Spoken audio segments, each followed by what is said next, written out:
Hey everybody, it's Amber with OMe, and today I'm going to take you through making these cute little Valentine's Day earrings so that you can share them with your friends.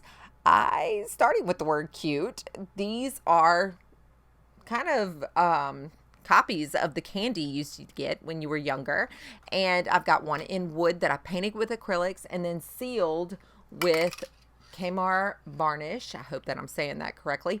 It's non-yellowing protection for oil, acrylic, and watercolor, acid-free, and also free from impurities. That's the one I like using on my earrings to kind of seal that acrylic paint that's on there. I've also got very sensitive skin, so that helps me out a lot.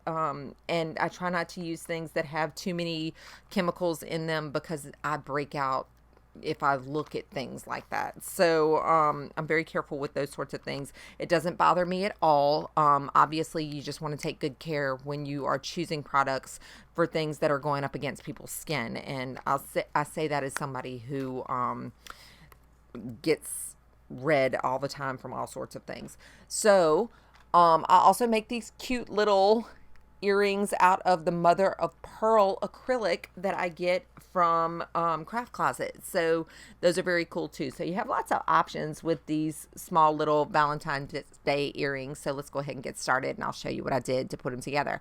I'm using the Glowforge premium subscription that I have. A lot of people like this. A lot of people are frustrated with this because it's $240 a year or so to subscribe to this membership. And I pay it. I think it's worth it. I did let it go for a little bit after I had first had it free with my Glowforge purchase. I let it go, I would say maybe a month, 6 weeks or so, and then I jumped back on and bought it again because it allows you access just the simple things like squares and circles, fonts and things like that that you can put into your Glowforge. And then also it allows you the catalog, a design a month, and we'll go through all of those things that it allows you at the end today. But I really like having this, so I'm gonna go ahead and jump into this. I'm gonna make myself smaller, bring in that desktop so that you can see what I'm doing, and show you how I go through this. Now, what you want to do is, if you've got premium, pop in there and search for a heart. And you want a nice little fat heart for this project because you definitely want to get the words into that heart. And you want one of the ones that are solid in the middle, not an outline, because if you choose the ones with the outline, you are going to get that double cut line, and we don't want that. So the one that has the solid kind of colors across it, go in here. I'm gonna show you what I mean by that again, just in case you missed it the first time. So you've got some that are solid here, and you've got some that have outlines. We want the solid ones for this project. And you're thinking, my gosh, I'm putting writing across it. Well, yeah, you are. But if you go up here to engrave, you change it to cut, it gives you a nice cut line around that heart. If you hold down the shift button at the bottom and make it a little smaller, it will allow you to make this heart nice and fat so that you can put some words in it. Now, if you're using other programs, if you use the shift button, it typically allows you to keep the dimensions. In Glowforge Premium, if you just grab the corners, you keep the dimensions that way. But if you grab the shift button and move one of these buttons outside of the corners, or move one of these points outside of the corners, it's going to allow you to reshape your object. And I like that a lot, especially when I'm doing this project, because I need that heart to be fat to hold the words.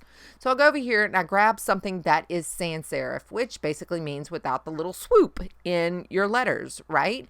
And this one is GFS Neo-Hellenic or something like that. And I'm just going to do the word love, all caps, because that's how those words are written on the hearts. Now, I don't like that one. That's a little too frou-frou. So I'm going to go in here and just grab this Gaffida font. Again, I'm probably slaughtering these words, and that's okay. This is about the project and not necessarily about pronunciation, right? I'm a teacher by day. My students are probably laughing at me right now. And you've got this heart with the word love in it.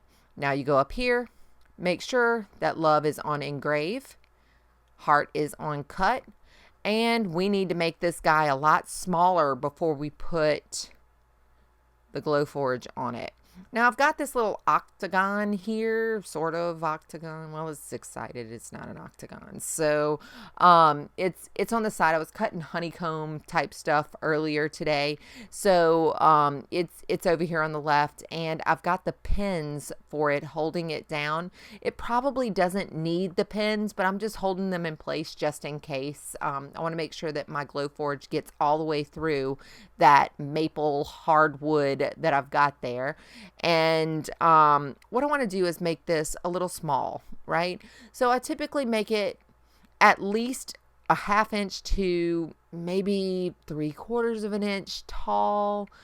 And then what I want to do is make this a lot skinnier than it is right now, but then it's making it too tall. So I'm going to also make it back fatter again, because we want it to look like the candy did, right?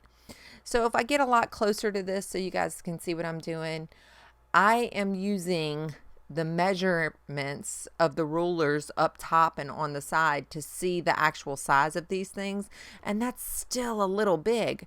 So it's right now showing that it's about 3/4 of an inch wide and a little over a 1/2 inch tall. So I'm going to pull that in just a little tiny tad using the corners so I keep my dimensions.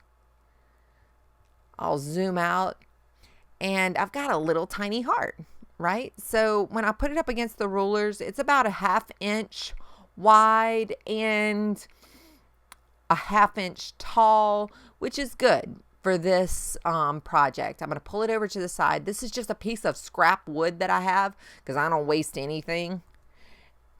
And I am going to print 2 of those guys so that I have a copy of them. If you also have Glowforge Premium, these little pins that are holding down the wood are available for free in the catalog. So you can go ahead and use those as well. The heart that I got is available on Glowforge Premium, and so are the letters that I got there. You'll be allowed some limited types of things in without the premium subscription, but like I said, I really like having that premium subscription. I'm gonna go ahead and hit print up here. It's preparing my print, and we're gonna go move over to my iPhone that's set up on the other side and show you how this prints. And I'm covering up part of it right now. There we go. There it comes. Go ahead and hit print and see what we have. All right, so what I got out of them were these cute little blue hearts. And the reason that they're blue is because I had masking tape over the top of them to protect the wood underneath. And this is what they come out like, which is just a piece of wood with love on it and the heart. After I paint it and seal it, I get these guys. And I just paint them with acrylic paint pens. They're the easiest for me to handle. Paintbrushes go all over the place for me. I'm not that talented. So I like these paint pens, and I'll put the link to the acrylic paint markers down in the comments section. But they're super cool, and I really like them a lot. And these are for my sweet little niece Molly, and she's gonna love them. She is 8, but I have some for myself as well, and I'm making them for my friends, and like I said, the bridesmaids that are going to be in my son's wedding too. So excited about that, and I'll probably make Rayleigh some too. So everybody likes them so far. They're adorable. So make sure that you get a lot of these going and charge for them, sell those suckers, and make you some money. Now I want to talk a little bit about the Glowforge Premium subscription before we go here, and this is why I like it, okay? I like the design of the month. I like the unlimited design storage. I like the free designs. I like the creative tools. I like the graphics library. I could do without the fast lane. I'll tell you why. Because I don't find a whole lot of difference between having fast lane or the regular membership. I noticed nothing when I had when I didn't have the membership versus when I did. I like the past prints opportunity as well, because I like a lot of the past things that I've done and I want to be able to go back to those things. I like early access to things. Household members, there's only one of me who does it. My husband doesn't really, he's not crafty at all. So he's a golfer. He doesn't do this. So I will say that overall, I use most of the features from the premium membership. It is very much worth it for me. Will I purchase it again? Absolutely. I like the premium membership through Glowforge.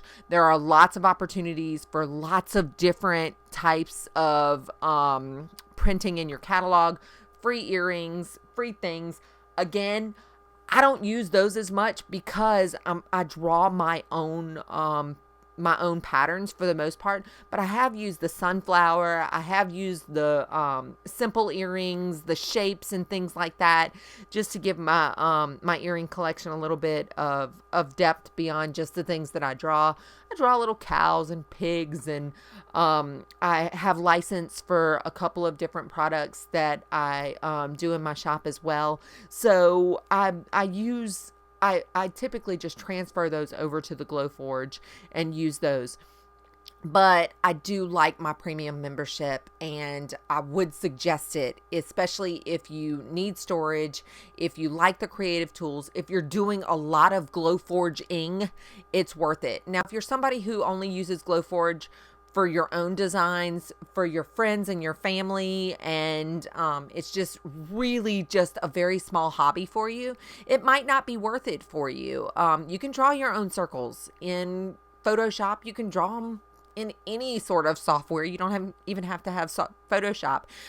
Move them into a free SVG converter and put them in your Glowforge area. There are plenty of free SVG converter software types online, and you can get those. So you don't have to have it. It's not necessary, but it's certainly something that if you're using Glowforge a lot like I do, even if it's just an obnoxious hobby, which is what I have, it's something that you will enjoy having. So please let me know if you have any questions. Comment below. If you found an easier way to do what I did, please leave a comment below for anybody who might watch this video, so that they can have that advice, and I can too. So I appreciate you guys listening today. Please enjoy your day. Please subscribe if you liked this video, and also join me again next week when we'll be talking a little bit more about Glowforge, about mixed media. And because the Strawberry Festival is fast approaching here in Ponchatoula, and all us crafters are starting to get together our strawberry stuff, next week I'm going to show you guys how to make a Ponchatoula strawberry inspired clutch with a Glowforge leather patch on it, and I'm going to show you all the products that I use to put those together. It's going to be great, so make sure that you join me next week. We'll have some mixed media, some sewing and some Glowforging and some leather stuff. It'll be kind of fun. So I'll see you next week. Thanks.